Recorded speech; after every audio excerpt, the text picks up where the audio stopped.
High বন্ধুরা, তোমরা সবাই কেমন আছো? আশা করি খুব ভালো আছো। আমিও খুব ভালো আছি। একদম নিরামিষ একটা রেসিপি নিয়ে চলে এসেছি। আমি ঢ্যাঁড়স পোস্ত করব। এই হচ্ছে ঢ্যাঁড়স আর এই হচ্ছে পাতলা পাতলা করে আলু। আমি পোস্তটা প্রথমে আমি বেটে নেব। আমার তেলটা গরম হয়ে গেছে, আমি একটু কালো জিরে দিয়ে দিচ্ছি। আমার তেলটা গরম হয়ে গেছে, আমি আলুটা ভেজে তুলে রাখবো। আমি একটু করে ভেজে নিয়েছি,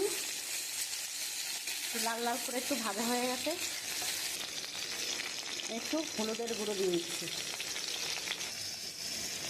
আমি একটু নুন দিয়ে দিচ্ছি।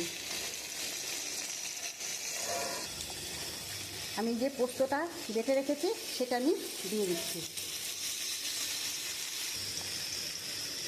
দুটো লঙ্কা দিয়ে দিচ্ছি আর মশলা দিয়ে কষিয়ে নিয়েছি। এটা পোস্তর জলটা আমি দিয়ে দিচ্ছি। আমি সামান্য একটু লঙ্কার গুঁড়ো দিয়ে দিচ্ছি, যেহেতু আমি আগে আমি লঙ্কা দিয়েছি বাটার সময়। এখন আমি সামান্য একটু লঙ্কার গুঁড়ো দিয়ে দিচ্ছি।